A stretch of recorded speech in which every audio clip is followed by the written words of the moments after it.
Okay, folks, welcome to Swing Trading Today. This is Bob Desmond, and it is August the 7th, 5:11 in the a.m. Eastern Standard Time. Let's get to the news that hit the wires overnight. On Zero Hedge, gold hits record highs. We hit 1,500 the ounce in dollar terms overnight before we pulled back. We're going to go to a chart of that in a moment. So here's what we're going to talk about this morning.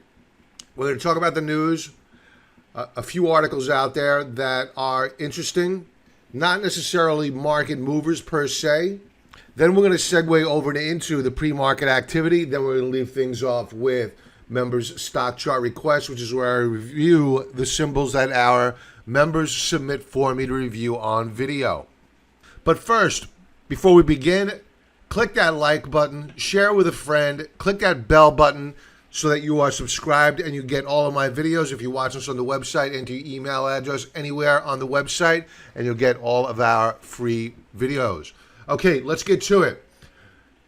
Gold, 1,500 the ounce. We've been talking about this for literally a couple of years now. We've been expecting this rally in gold.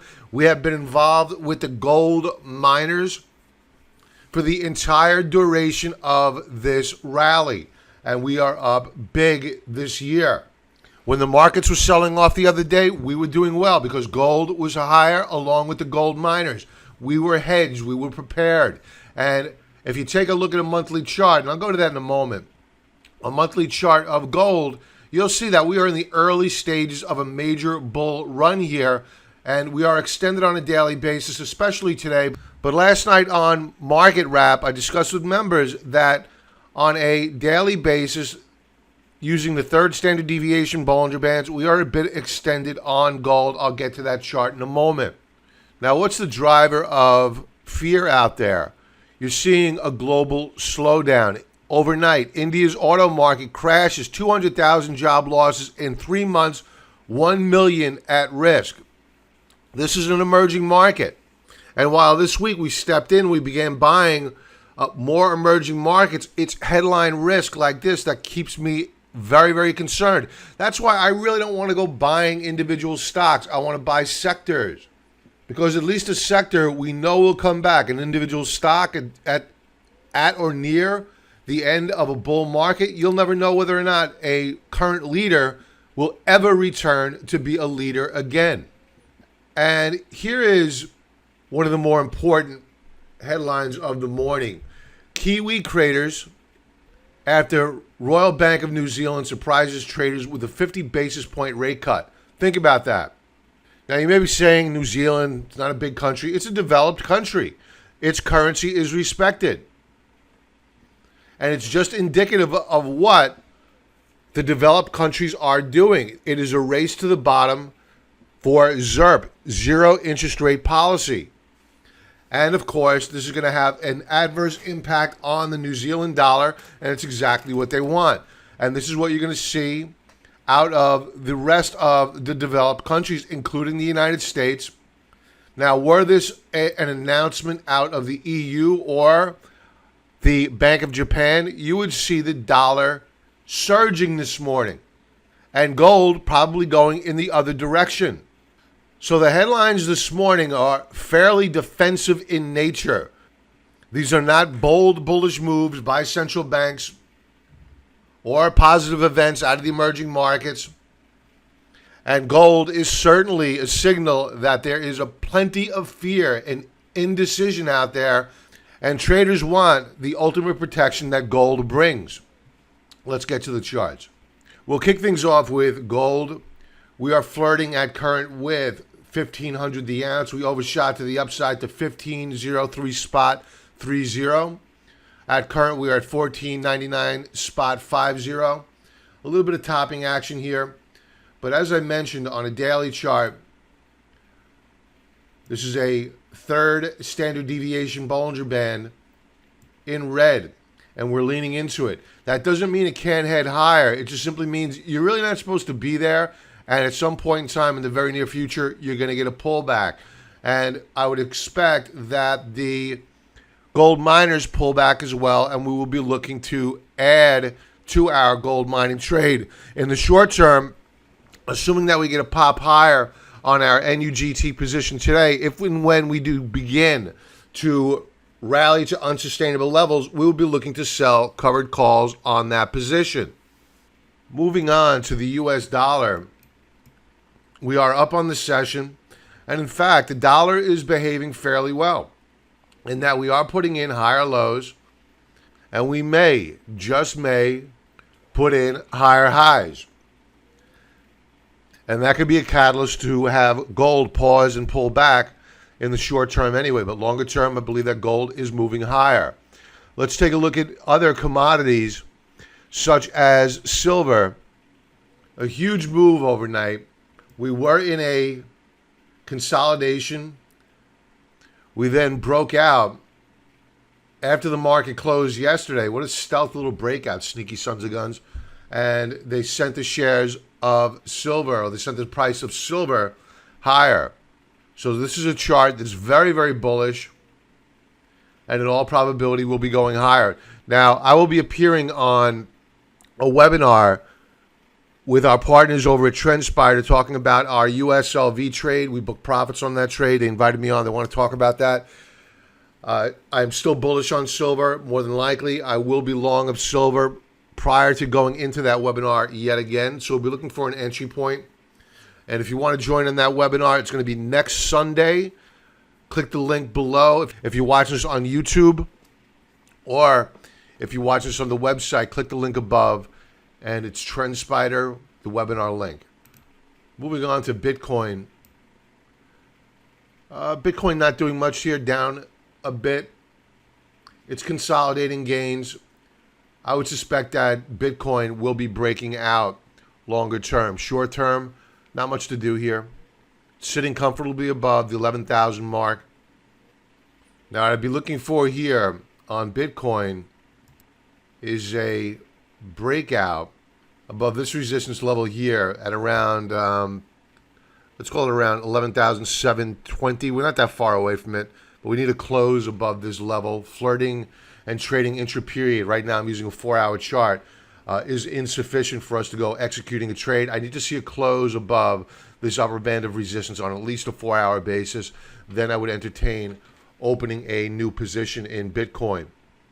Moving on now to the NASDAQ. We're up nearly a half percentage point in the pre-market. We may rally up to the 7,600 level before all is said and done. But at some point in time, we're going to need a pullback and a retest of recent lows. Ideally, it's a higher low. Perhaps it'll be a complete retest of support. I don't know. But I'll tell you one thing. We had better hold the week's lows. If we don't, we're going a lot lower. So if anything right now, this is a time to get off of margin. Take this opportunity, if you're on margin, to lighten up. The S&P 500 up this morning, a little over a quarter percentage point. We're just shy of resistance. So keep in mind that just above at the 2890 level, we have sellers. So just be careful. Okay, let's segue over and into our members stock chart requests. This is where we review the symbols our members submit for me to review. We'll be using TrendSpider, which is our automated technical analysis charting partner. And this service is free with our silver and gold level memberships. So take advantage. All right, so ERX, this puts you 3 times long of the energy sector. Would I buy it here? Absolutely not. And you may be saying, Bob, this is a daily chart you're looking at. You have RSI down below the 30 level. Technical analysis for dummies tells me that it's time to buy because it's oversold. Nothing could be further from the truth. Oil is weak. RSI could easily go down below the 20 level. And what's key, and this is the value of TrendSpider, is to identify where you have historical support and resistance levels. Now, you could use a daily chart, and you can see on a daily basis, we broke down below support yesterday. We closed down below support. That means in all probability we are going lower. Where might we be going? Let's overlay weekly support and resistance levels. Click of a button. We could be heading down here to a 13 handle on ERX. So would I be a buyer right now? No. What do I need? I need to see the price of oil stabilize first. That's first and foremost. Then I need to see either this support level recaptured and closed above, or this historical support level below hit and defended. So we're not there yet. I think there's more downside risk for the energy sector. MDU Resources. I'm going to use a weekly chart here. And you can see that on a weekly basis. We spoke about MDU a while ago. We were looking for a breakout, and we got the breakout, but it kept failing, and I lost interest in it. But now we have been holding above support for a number of weeks now, and it appears as though we may move higher. I'll go back to a daily chart in a moment. On a weekly basis, we retested support again this week. Why do we keep pulling back from the $27 per share level? Simply take the weekly support levels off, throw a monthly overlay on, and there you have resistance above. This is the number, 27.11, 27.12, thereabouts. We need to see a close above that level because we keep getting rejected at this rising upper band of monthly resistance. Back to the daily chart. Now, on a daily basis, yesterday we saw a bullish key reversal off of support, but not before we saw a breakdown below this key support level. I wouldn't be a buyer here, an aggressive buyer anyway, until we closed above that 27.12, 27.15 level decisively. If you buy down here at support, I'm okay with that. Just use a stop loss right below the 25.60 level and take a small loss, move to the sidelines. No shame in doing that. Let's move on to SHOP, Shopify. Now, this is a stock that had a breakout not too long ago, and we predicted it, and that was here. We have since rallied smartly. We keep retesting this at current support level. Over the past several weeks, it has acted as resistance, but we've been able to close back above it. The week is not over yet.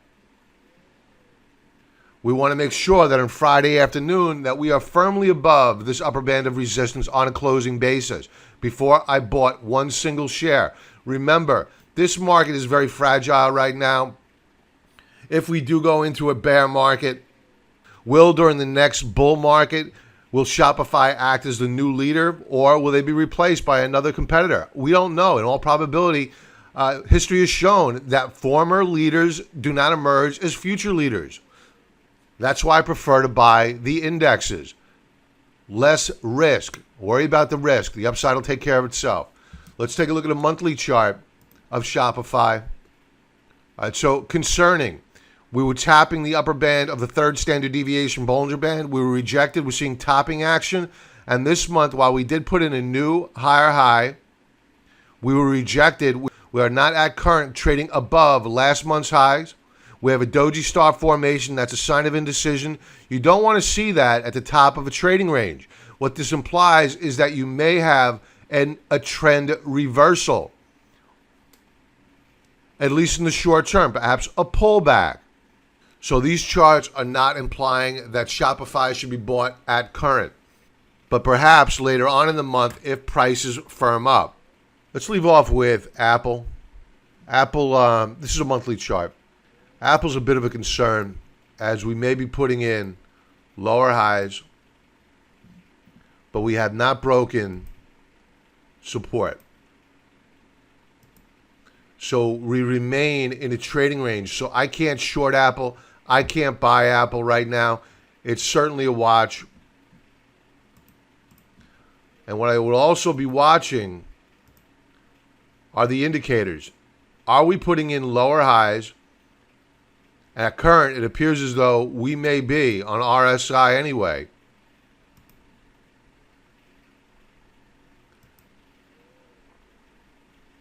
And are we taking out prior lows? So we'll be watching this resistance level and this support level very, very closely. Let's go down to a daily chart. All right, so this is a daily chart. I drew this manual support level here at the 191.80 level.